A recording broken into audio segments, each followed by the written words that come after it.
Emily Jashinsky. I'm Matt Weingarten. I'm Inez Stepman. And I'm Will Chamberlain. And this is NatCon Squad, where common good and common sense meet. NatCon Squad is produced by the Edmund Burke Foundation, the home for national conservatism. Make sure to subscribe now on iTunes, Stitcher, Spotify, YouTube, or wherever you get your podcasts. It has been a difficult couple of weeks, of course, for everybody in Israel, for many people involved with this podcast, and we have been praying very hard.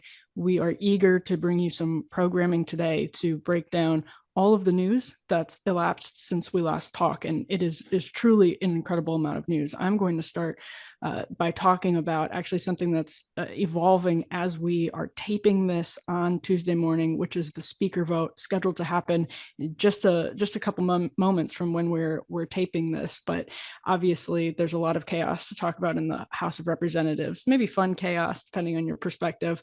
We'll then talk about the other massive news, in addition to the new war, of course, that is roiling global politics. We're going to be talking about the new gag order against former President Trump. We're going to be talking about Joe Biden's trip to Israel. Ben is handling the Trump gag order. Will is handling the trip. And Inez is going to talk about wars of necessity versus wars of choice. So let me start by talking about the drama as it pertains to the speakership battle. Obviously, House Republicans ousted Kevin McCarthy. He gets in on 15 ballots. Basically, everyone knows in January he's the only choice. So the Freedom Caucus wing tries to extract as many concessions, some very meaningful, some less meaningful, but still have proven to be pretty important over the last year, including committee seats. Then, of course, the motion to vacate, which allowed Matt Gaetz and a group to push them out, push Kevin McCarthy out finally, after all of those months. So that happened. And now Republicans have been scrambling to find somebody else to replace Kevin McCarthy. Steve Scalise, who is battling blood cancer, did not work out. He was voted yes. He got enough notification. He got enough confirmations in a internal conference vote. It didn't go to the floor. Jim Jordan, we're waiting to see if he goes to the floor successfully today. I just want to say before I kick it open to the group, from my perspective, that is a massive win for the conservative movement. The idea of a Jim Jordan speakership just a few years ago when it was floated and he may have gone against Kevin McCarthy is basically a conservative fantasy. This idea that you could truly have a conservative Speaker of the House, not somebody who, like Kevin McCarthy, is strategically allied with conservatives, but somebody who is a sort of dyed-in-the-wool movement conservative like Jim Jordan. Now, I think we'll have some conversation here about the reality that Jim Jordan is really the only movement conservative who could be put in this position because he has made some concessions himself personally, as he has allied himself with leadership over the last couple of years. We talked here many times about Rachel Bovard's personal vendetta against Jim Jordan's office when it came to antitrust, and whether that was part of these concessions that Jim Jordan made to sort of have a cozy relationship with leadership. On the other hand, just this is sort of politics 101. His cozy relationship with leadership has, I think, made for certain wins.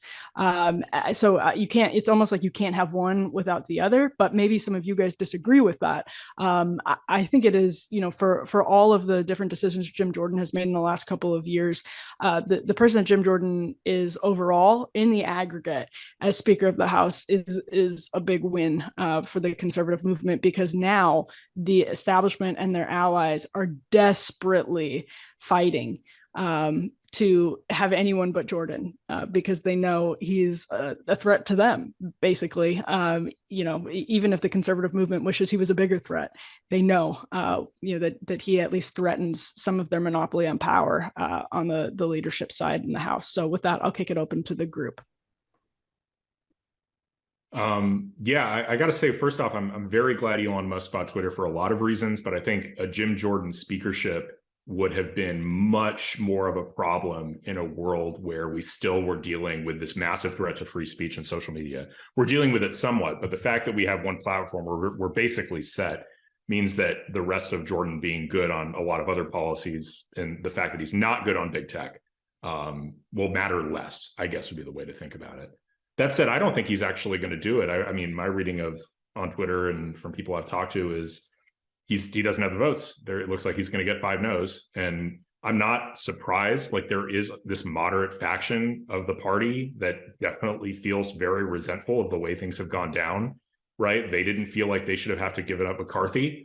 Why, you know, from their perspective, he had 96% of the caucus, and he won the caucus vote by 85% something, and back in January. So, you know, they probably feel pretty resentful of seeing, well, okay, you got rid of McCarthy, and then you turned down Scalise, who that also had won the majority of the caucus. And now you're insisting we all get on board for Jordan, and you're calling us traitors for not doing so. Like, I could see how that wouldn't sit well with them. And I don't know. I sort of have a lingering suspicion we're going to end up right back where we started, either with like McCarthy or a temporary speaker McHenry. So that's I suspect that there isn't anyone in the current. There might not be anybody in the current caucus who can get 217. There might not be a single person with just Republican votes. So I think we got to really worry about that. I realize that this is you know, something that people think is a joke. I'm not suggesting it as a joke. I think actually one of the best things for the Republican Party would be to have Donald Trump as speaker, exactly because no one can vote against him. The job of a speaker is to maintain discipline in their caucus, because of very real reasons. And I'm usually on the side of sort of the insurgency, conservative insurgency, back since my Tea Party days and in the 2010s, right? I think there are not just like superficial, but very deep critiques of Republican leadership over the years. We've made many of them on this podcast. The reality is that you still need to have discipline in your caucus to get anything done, and that the divisions between Republicans have gotten to the point where it's not clear that anyone can do that. There is an obvious person who can, and that's Donald Trump, not because I think he's some great legislative, you know, guy, but because exactly he has that discipline over the Republican Party, as much as sort of the in some ways the intellectual arm, or the never Trump arm of the intellectual right, despises that fact. The only person who can command loyalty from the Republican caucus, generally from the Republican Party, is Donald Trump. And actually, for that reason, I think he would be a good Speaker of the House, and it wouldn't necessarily, at least temporary Speaker of the House, it wouldn't necessarily prevent him from running. It would be the first time in our history that a Speaker would not be a member, but it is constitutional to do so. And I actually don't think it's a bad idea. In a very, like, I'm not joking, I'm not being ironic, I actually do think Donald Trump would be a great Speaker of the House. On the deeper point, though, I've generally been in Emily's camp about, like, I'm okay with the chaos showing through, right? I think there is chaos in the Republican Party and in the country. There are deep divisions in the Republican Party and in the country. I'm not opposed to those becoming visible. And I think some of the sort of pearl clutching about it is disingenuous, in the sense that what they really want is not a return to a real unity that's based on a unity of purpose, but a faux sprinkle of civility on top of those very real divisions, that ignores the existence of those divisions and in fact shoves them aside and shoves the interests of Republican voters aside in an attempt to maintain that kind of surface level order and stability. And I think generally it's fine that disorder is showing through. That being said, and I'll get to this in my segment, you know, this does seem to be a bit of a get serious moment, not just for the United States and for the world. And it is obviously indicative of a deep problem and rot that there is no Speaker of the House in America at a time where it seems obvious that not only is there war on the European continent, there's war in the Middle East and will be war in the Middle East, but we are moving towards, it just feels inexorably towards some form of possible great power conflict. And that anything at any time could set that off, right? Whether it's Taiwan or anything else. And so it seems like a very, something very revealing about how bad the rot in the United States is, that we cannot even have a Speaker of the House on a fundamental level. So obviously we can talk about on the politics and on the merits who the ideal speaker is, but I do think it's worth noting that in terms of someone who bridges the chasm that we talk about every single week between where rank and file Republicans and conservatives are versus where our uniparty ruling class is. On ideology, on merits, Jim Jordan would look like a fantastic victory in bridging that chasm. And also to the extent that in reality, while the House does control the power of the purse and originates critical legislation in a government that is still dominated, obviously, by Democrats in the Senate and Democrats in the White House, Jordan is arguably bar none the best communicator, and that might matter more than the substance of policy coming out of the House to some extent. So those would look like victories.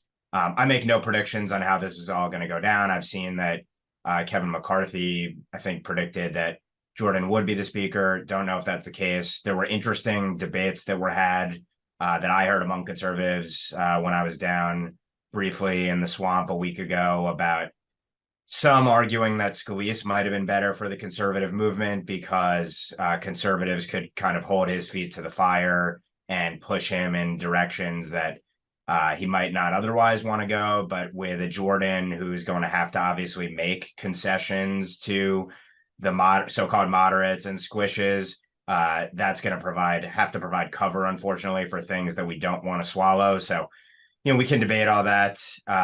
It'll be interesting to know who the people obstructing this now, kind of the converse of before you had conservatives who had disproportionate power. Now you have moderates who have disproportionate power, who their guy is going to be if Jim Jordan doesn't win in this massive push that we've seen in recent days for the party to coalesce and kind of the whipping effort for support. And then if it did fall to Donald Trump, I think that there's some merit to what Inez put forth. I do wonder if you would have still whoever the modern day version of Liz Cheney would be and others that would oppose for political purposes, for purposes of name ID and such, even if it made them targeted by the rest of the party in their narcissism. And then also to bridge and segue perfectly to my segment, which is next, what happens to the gag order if there was a speaker Trump? Something for the lawyers and parliamentarians here to opine on, I guess, after I jump into my segment. So as Emily laid out up top, former President Trump, leading candidate Trump on the Republican side, is now subject to what's been described as a quote unquote limited gag order.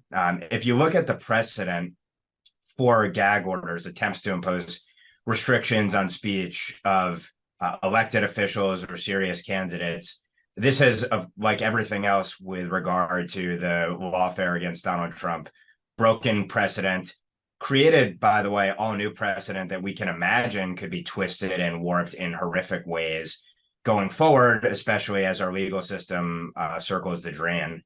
In terms of the actual substance of the order itself, which was actually just publicly issued right before we came on today, the order calls for, I'll quote here, all interested parties in this matter, including the parties and their counsel, are prohibited from making any public statements or directing others to make any public statements that target 1, the special counsel prosecuting this case or his staff, 2, defense counsel or their staff, 3, any of this court staff or other supporting personnel, which of course includes the judge, or any reasonably foreseeable witness or the substance of their testimony. To me, the two kind of major things to highlight there are, how do you define targeting? What does it mean to target the special counsel prosecuting this case or his staff? Does that mean you can't talk about their records? Does that mean you can't talk about their leaking like a sieve in the middle of a case? Does that mean you can't talk about political contributions that they've made or that their spouse has made? And clearly not, by the way, on the spouse point, because during the back and forth on this, basically Trump's team was told, comments about the political inclinations of Jack Smith's wife are totally off base, really based on the kind of principle of speech that the court interprets to be potentially inciting harm or potentially linked to harm has to be silenced. So this, of course, follows in the same kind of paradigm that we've talked about in a slew of other contexts of speech the regime doesn't like is harmful, therefore it can censor you, whether it's quote unquote dis and malinformation or inflammatory words. in an expressly political case, and with the politics obviously illustrated by the fact that these kind of charges have never been applied before and twisted before in this kind of way to go after a leading candidate by his successor's Justice Department. During the back and forth, the hearing, which ultimately culminated in this order, Judge Chutkan said, quote, "I will not impose any additional restrictions on statements criticizing the government generally, including the Biden administration or the Justice Department, or statements communicating that Mr. Trump believes this prosecution to be politically motivated." So that's her hedge. The Overton window, the DOJ has so far shifted the Overton window that Chutkan's order looks more reasonable than what the DOJ was asking for, but still opens it wildly relative to our understanding of free speech. Because, of course, this is an expressly political case in the middle of a campaign with someone vying for the presidency. Her argument during that back and forth yesterday, Judge Chutkan's, was critical First Amendment freedoms do not allow him to launch a pretrial smear campaign against participating government staff, their families, and foreseeable witnesses, but no restrictions that we've seen on the converse of that, the attacks on Trump, of course. So, there are obvious questions here about how far will this order be stretched to constrain Trump and his surrogates? What are the penalties that could potentially be imposed? Those are not laid out in this order, but I think precedent shows, or maybe it's the DC code shows, that typically this is fines or perhaps worse sanctions rather. It's worth noting here, and this is something that Mike Davis pointed out on Twitter, I think yesterday or early this morning, that the criminal rule for DC federal court calls for potential gag orders when the parties involved are likely to interfere with the rights of the accused to a fair trial by an impartial jury. So essentially, the argument that Chutkan and the DOJ makes here is that Trump has to be silenced to protect himself. That is what they would argue. That's the insanity of putting up this kind of gag order in unprecedented fashion, an unprecedented case. We can walk through kind of, some of the back and forths that happened during this hearing yesterday. I think Trump's counsel made this argument. President Trump is being restricted from speaking out on the issues of the day. All of the issues in this case are inextricably intertwined with campaign issues. Presidential competency, the role of prosecutors, the role of the DOJ, the role of political interference, the issue of appointment of judges. Every single issue that relates to this case also has political implications, and the judge basically shunted that aside with some caveats there. A few quotes that reflected kind of the contempt of the judge. She said to Trump's counsel, looking through the transcript this morning, "I do not need to hear any campaign rhetoric in my courtroom. This trial will not yield to the election cycle," in response to Trump's counsel talking about the fact that the judge set the schedule to run right up against the primaries. In response to the unprecedented nature of censoring a candidate in the middle of the campaign, quote, "There are a lot of things that have never happened before, Mr. Lauro." She also said, "You keep talking about censorship like the defendant has unfettered First Amendment rights." He doesn't. When Trump's counsel, Mr. Lauro, said, quote, "George Orwell would have a field day with what we're hearing from these prosecutors," Chutkan snarkily replied, "George Orwell would definitely have a field day." And we can, keep going through chapter and verse. But essentially, what this amounts to is, once again, an unprecedented political move that the court is dressing up in law. And so this leads to questions, I think a couple questions. First, your general impressions of the magnitude of this order, but then where does this go next from a legal perspective in terms of the appeals process? Is there some kind of emergency appeal to get this up to the Supreme Court? And then how should the conservative movement respond generally to what this judge has done? And then I guess even more broadly to the notion that, gag orders can now be slapped on presidential candidates, including leading presidential candidates. Yeah. I mean, the obvious conclusion here is this is why you don't prosecute the domestic opposition right before the election. Right. So, in some context, some of this is reasonable. If you think about like a typical trial, right, you obviously there are reasons to impose this kind of order on a defendant. But that's exactly why this is so incompatible and why there's a 250-year norm in the United States not to prosecute the political opposition, and why it was, as we all pointed out, this crossing of the Rubicon moment that leads inexorably to all of these problems, right? This conflict between the law and like higher law of constitutional law and of even beyond the Constitution, just the basic presumption that we have, two parties in the United States that are holding a free and fair election for the American people to choose between. If we saw this kind of thing happening in a foreign country, we would not consider them a democracy. The prosecution of the political opposition, the gagging of a political opponent during the middle of an election season, so in terms of the law, there are obvious First Amendment implications. There's a timing aspect of that Ben mentioned about how fast this gets appealed to the Supreme Court.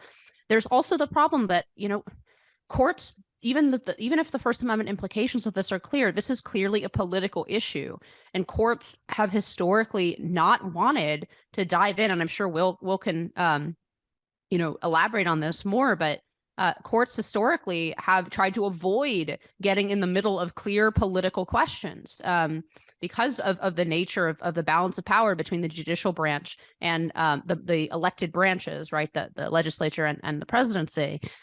So in this act of prosecuting Donald Trump, you can see how the people who are constantly whining about norms and norm breaking have broken the most fundamental norms in not just like the American constitutional norms, but even one step deeper than that, like basic democratic and Republican norms of any country that hopes to call itself a free democracy. And this is the consequence, right? Like this conflict between the sort of rules of the trial and the inability to run a presidential election within that. That's exactly why you don't prosecute your political opposition. Anyway, that's my 2 cents on that.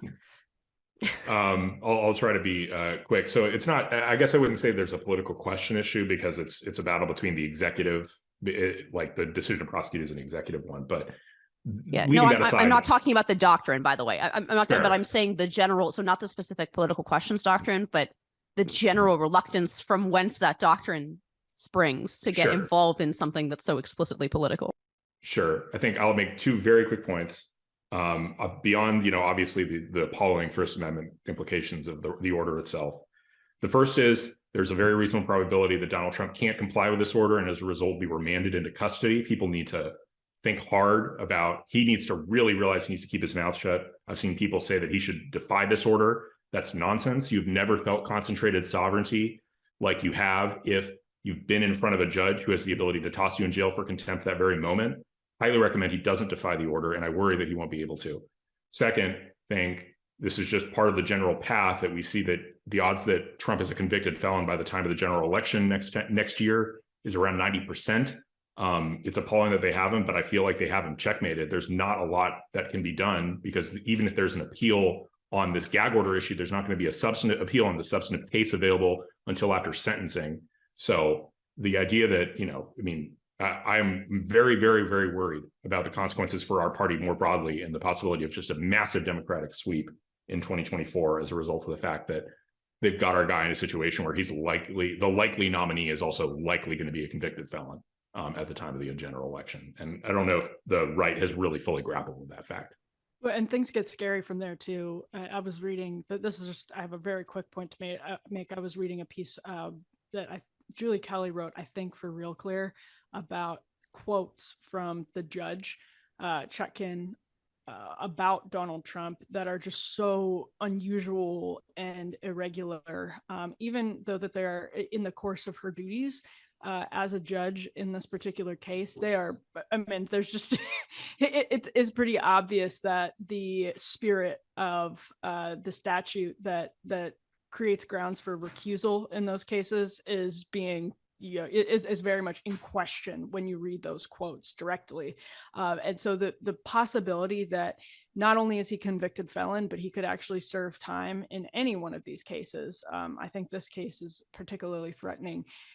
What we saw on January 6th, which was horrific and divided the country in so many ways, continues to this day in this case to divide the country in so many ways, is going to feel, if Donald Trump goes to prison, if Donald Trump is a convicted felon, and it does seem like that's where we're just careening down that slippery slope, it's going to seem like it was a preview There's just no sort of harmonious way for the country to come to peace with that in the sort of on the horizon. So with that, we're going to turn the rest of the show, the second half of the show, and dedicate it to important conversations about the savage butchery of Israelis. And with that, I'm going to toss it to you, Will. Yeah, so I'm focused specifically on this Biden trip that's coming up, Biden deciding to go to Israel, and sort of what the American role is with regard to how Israel is conducting its affairs vis-a-vis the massacre on October 7th. So Anthony Blinken's currently in Israel. Apparently yesterday he had a 7.5-hour meeting with the War Cabinet, and he just announced that Biden would be coming in tomorrow, I believe. And the publicly stated rationale for Biden's visit is things like he's going to show his support of Israel, show that we will provide whatever they need in terms of resources, deter other countries from getting involved, blah, blah, blah, blah, blah. But at the end, you get the sense that, you know, what's the real reason? And it's like they talked a lot about, oh, we need to make sure there's this humanitarian corridor and that aid will be able to get to Hamas. And you're just also thinking to yourself, wait a second, we had a 24-hour deadline imposed on people to evacuate North Gaza about 3 or 4 days ago. That deadline's expired by quite some time. And, you know, all of a sudden, you know, Biden could do these things from DC. It's not necessary that he go to Tel Aviv or to Jerusalem to like express his support. I don't think that the Israelis have requested it. What you get the sense, and this rhymes with history, is that the Americans are pushing for restraint.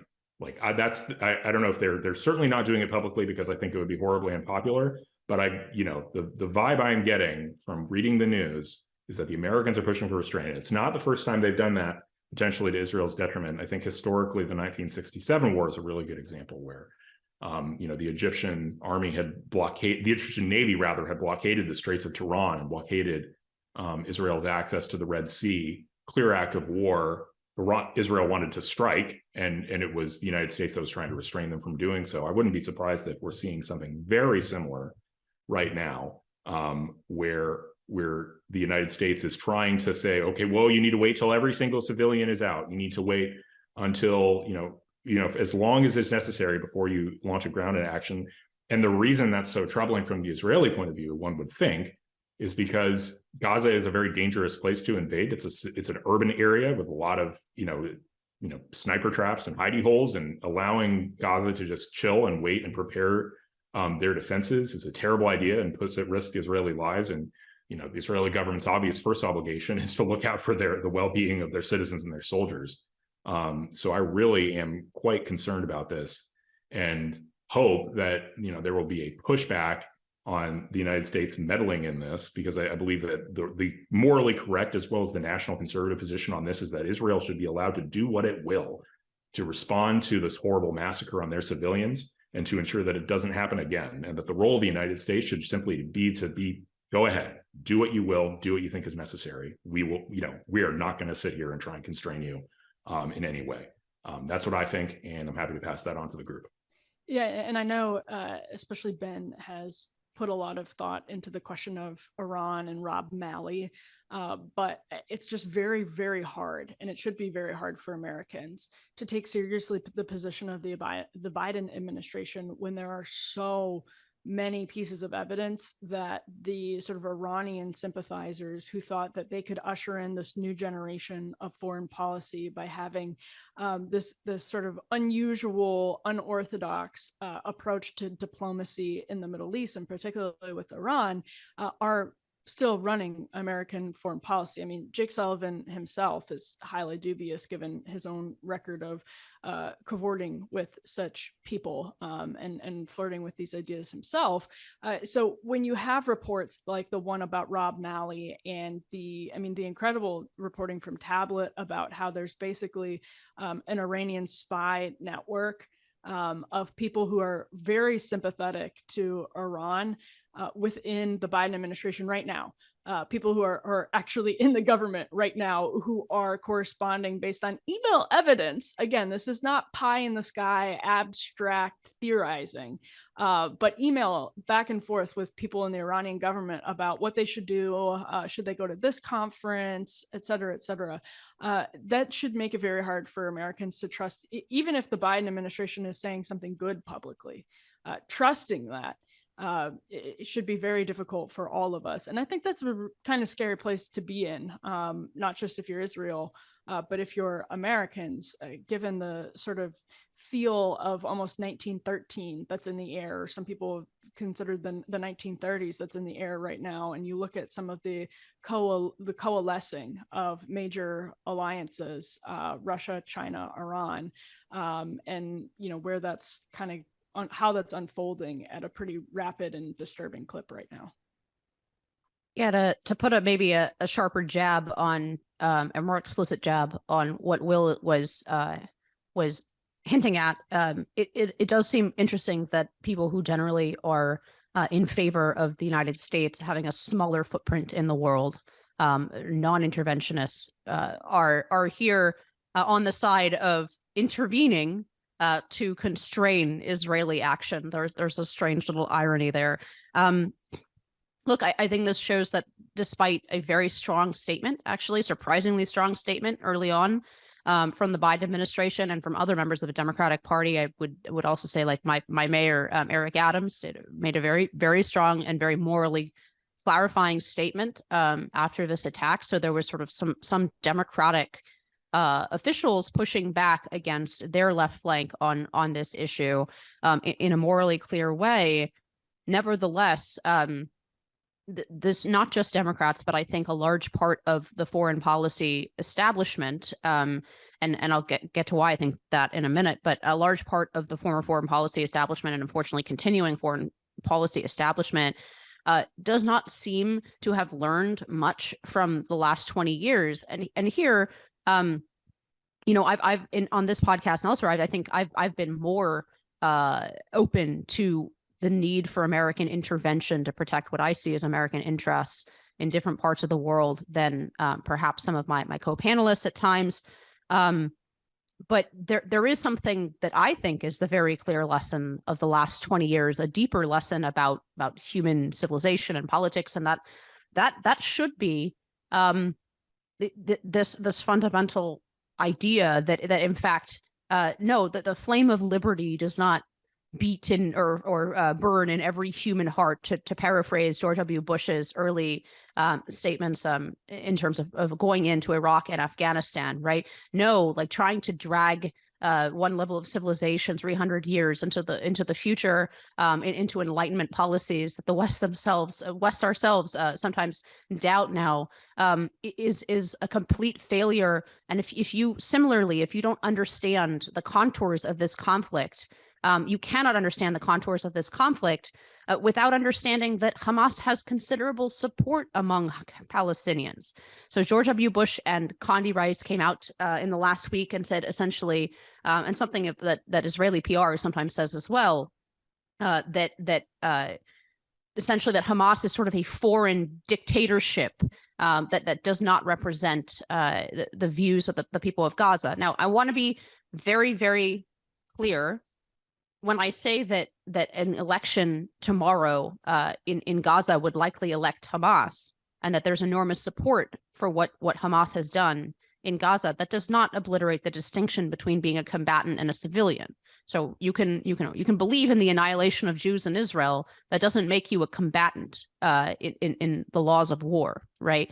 As opposed to a civilian. But in terms of the moral contours of this, I think that fundamental understanding is what's leading through to what Will is talking about with the Biden administration trying to restrain Israel here and prevent them from actually using their full force. And I'll talk more about this in my segment because I think it's related, but prevent them from using that full force.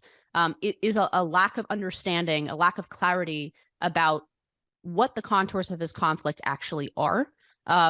And a clinging to this notion that in fact there's no relationship between the ideology, the religion, the commitments of Palestinians in Gaza and what happened last weekend. That there's no relationship, and essentially that they're innocent victims of Hamas as much as Israelis are. And that like mentality, I think, is what goes into the Biden administration trying to restrain Israel. I think it goes into the remarks that George W. Bush made this week, that Condoleezza Rice made this week, this underlying lack of understanding, or I don't even want to say lack of understanding, ideological inability to clearly see what the situation is with regard to, Israel and as a representative of sort of Western civilization in this, and simply a sort of hatred that is not easily packaged in, oh, well, they want this contours of the Palestinian state or that contours of the Palestinian state. Like we can all sort of have this negotiation. In that is a very like Western mentality that it doesn't need to die in the West, but we need to be more clear-eyed about the fact that there are plenty of civilizations and peoples in the world who do not think like us, who fundamentally do not think like us. And I think that kind of naivete still runs through the alleged adults in the room in our foreign policy establishment. So I'll be brief here and then pick this up in final thoughts. I would refer folks to my piece in the Federalist today, where I write about kind of a 3-point plan for pursuing the U.S. national interest, including because let's not forget, and this should be front and center, yet is not only were dozens of Americans killed in Israel, but Americans are currently held hostage right now. And I don't see, by the way, the hostage crisis day 10 graphics on every single network. Curious that. To Inez's point, I will make the argument, and I've been open about this here and elsewhere. I don't think that it's not learning the lessons among much of our foreign policy establishment, or certainly not the decision makers here. I think it is a conscious choice to aid, abet, and enable the world's leading Islamic supremacist regime, Iran, and all of its proxies. And I don't think it's an issue of incompetence. I think it's actually malign, but a confusion between what is malign and what is actually in U.S. national interest. And that's a much broader conversation. We can pick it up later. Also, just and so to Will's point, I will say, I believe that the Biden administration strategy here, to the extent there is one, is to deter Israel, not Iran. And this is a delay tactic. And I'll go through the straitjacket that is sort of being built right now, and the boxing of Israel, killing Israel with rhetorical kindness, but actually constraining it so that it can't pursue its strategic objectives, which not only is going to redound to Israel's detriment, but ultimately our detriment as well. Last but not least, on a really narrow point, since Inez brought up the support for Hamas, there is polling in the Palestinian Arab world. And according to the last polling I saw, and we can link to this, and this is from a recent poll from this summer, I believe, the public preference for Hamas over Fatah is +10 among over 1,000 Palestinian Arab adults who were surveyed. Beyond that, Hamas's leader rates at +23 over Mahmoud Abbas to be president. So that's something worth keeping in mind when there's an attempt to de-link the jihad that has occurred from the populace from which the jihadist groups has sprung. All right, back to you, Inez. Yeah, and I'll maybe cut some moments off my segment, because I definitely took a lot of time in the last one. But I think it's a related topic. I actually just want to commend everybody's attention, or bring everyone's attention to a piece that another co-host of mine on a different podcast, Richard Hanania, wrote on his Substack, which I think is very clarifying. So he notes that there's quite a bit of data that shows essentially that in the last 50 to 60 years, as a trend starting in the 1800s, strong powers, when going to war against weak powers, are increasingly the losers of those conflicts. And here you can think of a handful of those of our own recent vintage, right? Withdrawing from Kabul after 20 years, only to hand it back to the Taliban. And Iraq and starting in Vietnam for America, but also, Afghanistan for the Soviets, right? So you can think of a number of these kinds of lopsided conflicts. And they will be, because the strong countries are predominantly Western countries, not exclusively, but predominantly. One can see this as some sort of statement on the West. And what Richard sort of explores in this the Substack piece is why that is. Whether there is something about war that very rich, very powerful Western countries can no longer stomach. Whether winning any kind of war is something that, again, we are sort of fundamentally incapable of doing anymore, because we are unwilling to look in the face the kind of brutality that would be necessary to win in some of these conflicts. And then, so in terms of the way that Richard frames it, he says, okay, well, we can afford, quote, and I'm not sure that's true at all. So in my view, I don't think we can afford it, not for much longer. But he says essentially the United States can afford to fight with one hand or even two hands tied behind our back, the way that we did fight with ridiculous rules of engagement, for example, that put our own soldiers at massive harm's way that was not necessary in Iraq and Afghanistan. Israel, to some extent, will not be able to do that forever, because their position is more existential than the United States. They are a much smaller country than the United States. They cannot fight like a 20-year war with one hand tied behind their back, because they will eventually, if this broadens into a wider war, they will eventually need two hands to keep themselves from being annihilated. And I think it's a really important question. I don't really, even I am sort of squeamish to look at the answer to this question, but the question is whether civilized societies are actually capable anymore of the kind of brutality that actually wins and finishes wars.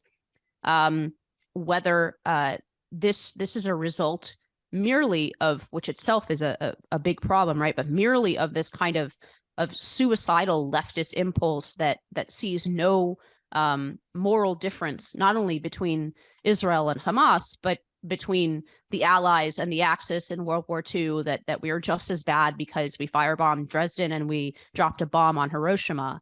All right. That there's a moral equivalence to be found there, whether it's merely this sort of leftist overlay that prevents us from taking war as war is hell, and being able to look that in the face, or whether there's something deeper, as Richard suggests, about the development of human societies and the development of wealth, and a certain separation from the ugly realities of human conflict, that makes it impossible for us to actually do what is necessary. And instead, we will inevitably end up in these kinds of protracted conflicts without any real endpoint, and any real like victory, because we are continually tied to a set of principles that will never allow us to be as brutal as our enemies, and therefore all we will accomplish is the kind of wars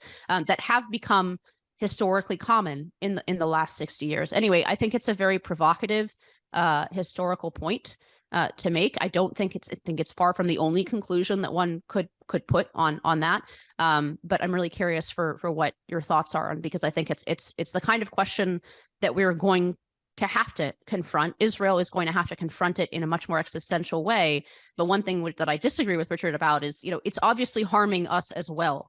This mentality that war can essentially be conducted like a police operation, and that we can do it in such a technologically advanced way, so as to really minimize the impact, not only to America at large, for example, but also to our enemies, that we can conduct this kind of like surgical war. Anyway, I think it's a provocative point. I'm really curious what the rest of your thoughts are on it. Sure. Clausewitz had a pretty simple formulation. To win a war, you need both the will and the means. Obviously, the Western countries have the means, but they've lacked the will in a variety of conflicts in a variety of ways. I don't think that necessarily is going to be true of Israel in this particular conflict. The will is pretty, powerful, given the the damning nature of the massacre. I mean, it's even bigger than 9/11, which gave the United States plenty of will to go into two different wars at once almost. So I think they have it. And moreover, what the actual mission they're trying to accomplish, which is probably going to be the occupation of about 140 square miles of territory and the installation of some sort of friendly government there, or governing it themselves. I think they'll probably have sufficient will to do that. But I definitely, this is also one of the reasons I found what Joe Biden, apparently there was some report that Biden was encouraging the Israelis not to occupy Gaza. And it's like, well, I don't really see another alternative other than, something horrible like dropping Moabs, because, their job is to make sure that there's no more Hamas in Gaza, and they can't really accomplish that goal unless they're there. So I hope that they have the will to do that. But yeah, as a general rule, I think the thesis is right, that the West, as a result of gaining so much wealth, and the leftist overlay of policy, but also general humanitarian ideas, generally does lack the will to win these wars.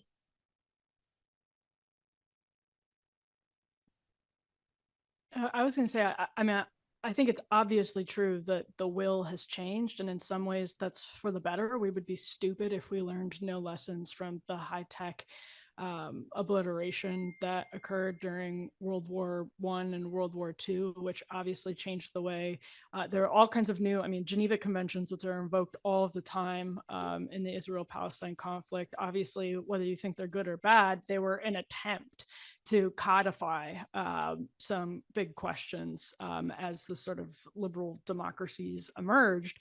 And so, I think that's an entirely separate question. The United States has dealt with some of those questions very well, despite all of the opprobrium that comes from the so-called international community when they resist these types of things. But I think it's obviously true that the will has changed. What's interesting, what I think is self-defeating in the argument is that the United States can afford to fight with one hand tied behind its back, precisely because all of those other places that are now developing nuclear weapons have the will. Iran still lives in the Stone Age, essentially, when it comes to the will for war. So does Hamas. So does, I honestly think that's part of why Putin looks at the left as though, or at the West as well, as though we're foolish, because he has been throwing bodies at Ukraine, basically to get territory back, to get the Donbass back, in a way that does echo how people used to see these sort of territorial conflicts. And it's not, I think, thankfully, it's not how we see that right now when it comes to the United States or et cetera. But I just sounded like Miss South Carolina in that viral clip where she was like, does everyone remember that? That was great. But the point that I'm trying to make is that I think it's a self-defeating argument in that sense. And also what happened in the first half of the 20th century was not normal.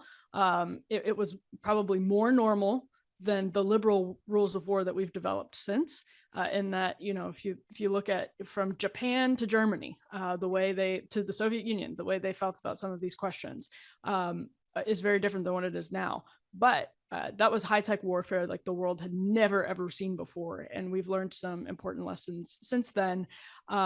That doesn't mean that we shouldn't, defend countries that have to deal with barbarians on their borders that do not abide by any of these rules, have any interest in abiding by any of these rules, and do increasingly have the means that matches their utterly terroristic, bloodthirsty will. Yeah, so I think the combination of arguments of, in some ways, there's been an overreaction and course correction to horrors of the 20th century, which may be motivated in good faith, but leads to less than even subpar outcomes exist. And then there's also the Western mind virus of the fact that we are the oppressors, we are the colonialists, and that everything we do will lead to blowback, and that the blowback is justified, and thus, consequently, we have to fight according to asinine rules of engagement that ultimately privilege the enemy. There's a combination of all of those things are true. I would just say, and obviously this to some extent varies by what wars we're talking about, but as a general matter, certainly in recent decades, there's just been total confusion in our engagements, an inability to clearly define who the enemy is, what the animating ideology is, to define what victory looks like. Is the victory achievable? At what cost? Is it a cost that people are willing to tolerate? What is, again, kind of the enemy's threat doctrine? And I'm thinking here, make it a little more concrete, like global war on terror, for example. What war on terror is a war on a tactic. So that's a euphemism, obviously, for certain specific concrete enemies. What were those enemies and who posed the greatest threat? And then what's the best way to go about neutralizing that threat based upon what we know about what drives them? I mean, basic kinds of questions were totally lost and led to, any number of cataclysmic outcomes, and not just obviously the Taliban ultimately retaking power in Afghanistan, but I look to Iraq, for example. Iran and Iraq balanced each other out to some extent, hated each other for a long time. When you pull Saddam Hussein out of power and then you take the Ba'ath Party out of power, you ultimately create another Iran, essentially, in Iraq, the worst possible outcome. So, we can go through all of these, but I think at root, they come down to not knowing the enemy, not knowing ourselves, and then not having the will to do what is done, given the nature of those enemies, and also the projection that we engage in of, well, they're just like us, or ultimately, if we treat them with kindness, they'll treat us with kindness. The proper hard-headed realist way to look at the world is it's a world of liars, thieves, and killers in large numbers. And so presented with those problems, what do you do to adequately deter those threats without becoming the very barbarians that you're trying to deter? And we have completely failed to adequately address those problems and those questions. And consequently, in trying to be humanitarian and do things in a way that's consistent with our, purported liberal values and such, we end up leading to protracted battles that lead to more bloodshed and ultimately, at best, push off problems that fester and become far worse later on, which is why I'm kind of all for the idea of speak softly, carry a massive stick.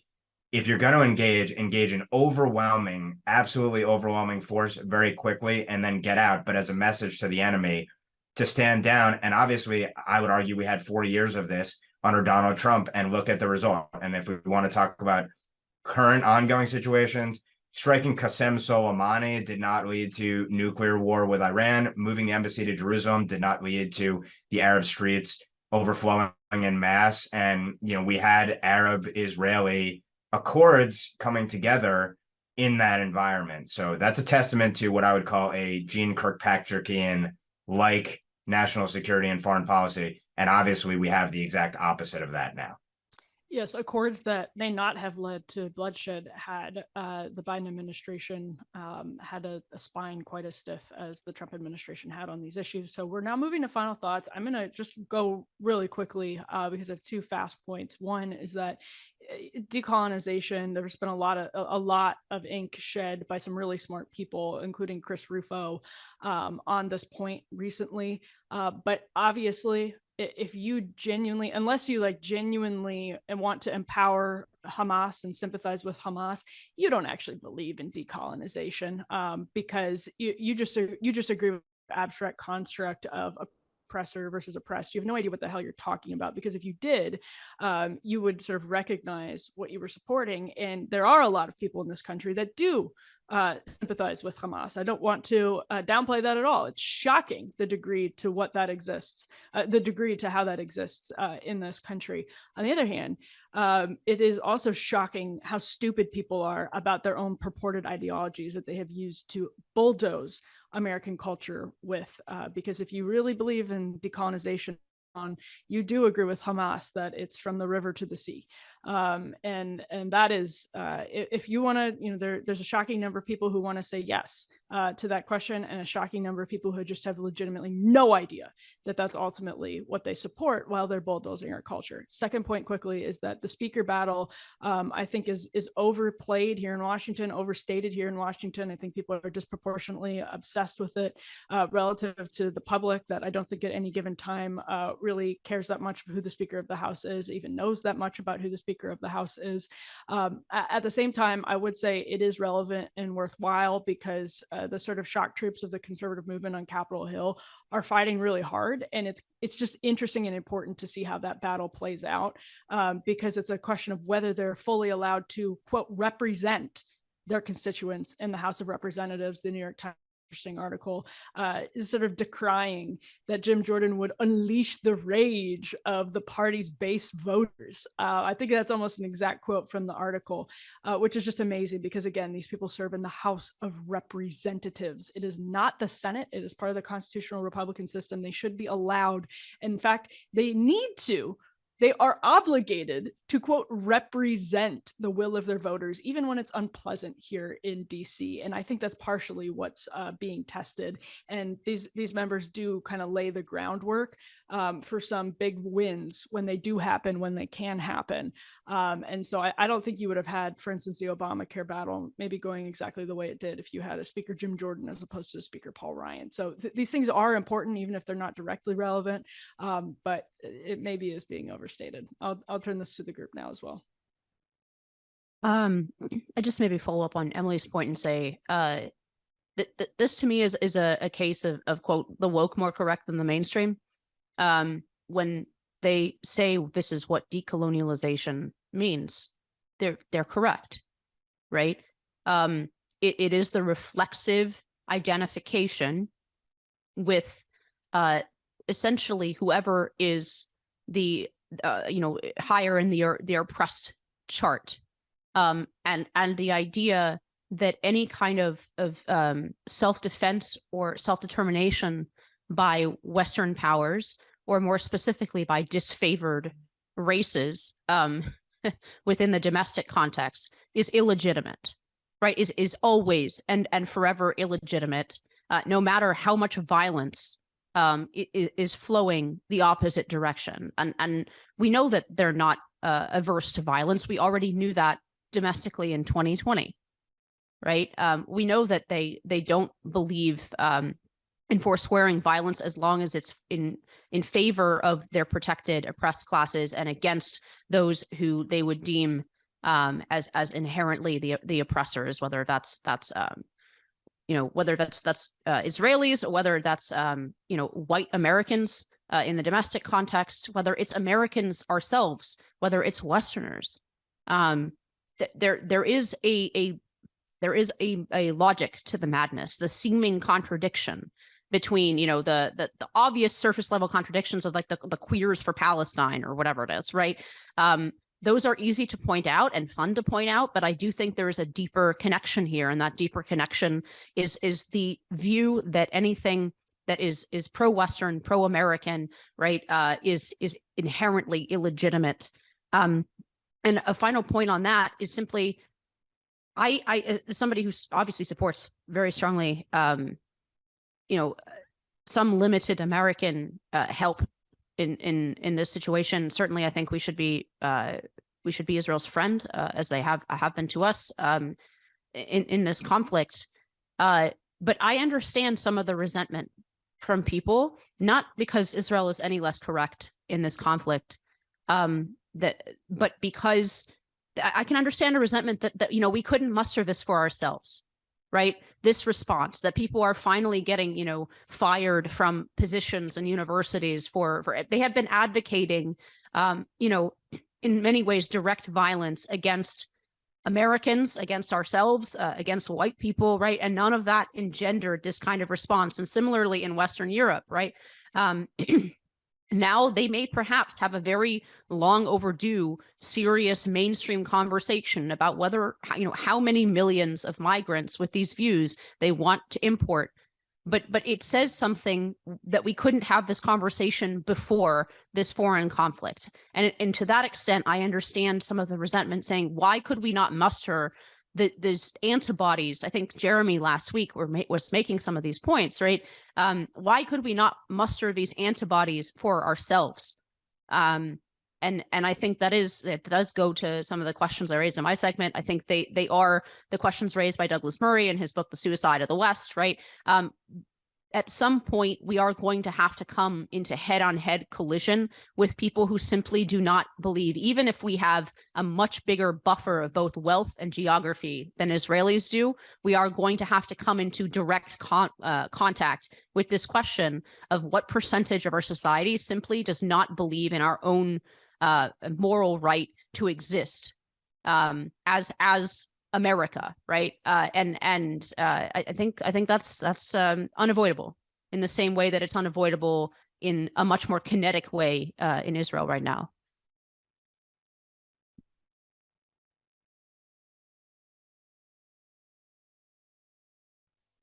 I guess I'll go next. I'll keep it short. First off, I mean, I think the best way to understand what you guys are all talking about is a kind of single factor morality, right? The idea that the oppressed people of Palestine are always moral in whatever they do, and the oppressors, nominally in this framework, are always guilty. And the best proof of that is if you are supporting the side that is massacring 1,300 people, including children and elderly, there's nothing you won't support them doing. So it's clearly there's only one factor of morality. And secondly, I'd like to shout out my old boss, who's been awesome on Israel this whole week. That's Ron DeSantis. His positions have been nonstop good. First off, going after Trump for that ridiculous statement he made about Bibi. Like, Netanyahu doesn't need any nonsense about like supporting Trump in the 2020 election. It's not his job. And it was ridiculous that Trump can't get over the personal grievance. From standing fully in support of Israel, getting people out of Israel, using state resources to make sure that they could American citizens could get home, and not standing firmly against the idea of having any Gazan refugees, which we simply do not need. We don't need anti-Semites in our country. And you took a lot of pushback for that comment and did not, completely stood strong. And the real point is that's the way they've been educating their children in Gaza. They've been educating them to hate Jews. That is the public education in Gaza. There's no reason we should take a single Gazan refugee. And there are plenty of Arab countries in the neighborhood that could take those refugees. That would be much simpler. So definitely a good week for the governor. And I really hope people, some people might still be on the Trump train. I mean, clearly, it seems like over half the country is at this point, but they should really take a look at Governor DeSantis. If they haven't, take another look. He's the right guy. So on the point of what was called, at least a few years ago, the intersectional alliance that we've now seen blow up on college campuses and across other elite institutions, which bridges what on their face appear to be antithetical groups in terms of Islamic supremacists and their sympathizers on the one hand, and then woke progressives on the other. A few years ago, I wrote this book, American Ingrid, which was about Ilhan Omar as personifying this nexus that on its face seems illogical and nonsensical, but which in reality actually does make inordinate sense, because at the end of the day, they share a common foe, which is the traditional Judeo-Christian West and its institutions. And they're tactically okay using some of the same measures to get there ultimately and make common cause with each other against that enemy. But anyway, check out my book, which talks about that, the takeover of the Democrat Party and many of our institutions by that ideology, and then also why kind of Israel is the key canary in the coal mine and the U.S. is close second place in that horrible competition. But even more disturbing, in my view, is that this view prevails in this White House. It prevailed in the Obama-Biden White House. That's how you end up with a Rob Malley or a former Qatari foreign agent near the top of the Pentagon, or one of Rob Malley's apparent Iranian spy ring comrades serving as a chief of staff in a critical Pentagon office. And in my view, that's how you have a policy that I have argued culminated in this jihad in Israel, which is let's elevate and promote Iran to the strong course and also support its proxies as well. And that goes from money, tens of millions of dollars, as Tony Badran has documented at Tablet, tens of millions of dollars to each year to Lebanese forces that are in effect Hezbollah. And then in addition, of course, millions of dollars to the Palestinian Authority that goes to pay for the slaying of innocents, and then to Gaza, which goes to Hamas ultimately as well, all rooted in a view that we want to make the Islamic supremacists the strong course, rather than the converse, which is let's have an alliance or at least a partnership between Israel and Sunni Arab regimes that check the Iranians and allow the US to reduce its exposure to that region and to stabilize that region. All gone. And we can talk about whether it's naivete or malice. To some extent, it is the way it is. And I would argue then, as a corollary to that, that we're going to see the continuation of that policy. So again, I'm out there. I think that Biden, whatever rhetoric and moving of troops, and I caution that the moving of troops may well be about deterring Israel.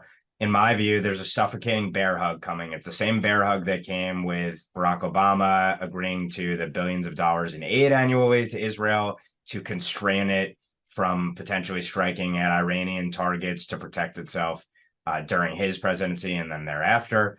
This so-called Saudi-Israel normalization, specifically of the kind that the Biden administration was pushing, I believe also was meant to be a straitjacket to prevent Israel from deterring Iran. And I see the same thing coming here with this U.S. support that's already incredibly purported rhetorically, very qualified and conditional. Let's not forget the first inclination of the administration twice via State Department associated accounts was to call for ceasefires and then to quickly delete those tweets. But the messaging was clear there. Beyond the ceasefires, there's been messaging of don't strike Hezbollah. There's been messaging of be really careful in how you're going to go about this supposed ground-based invasion into Gaza.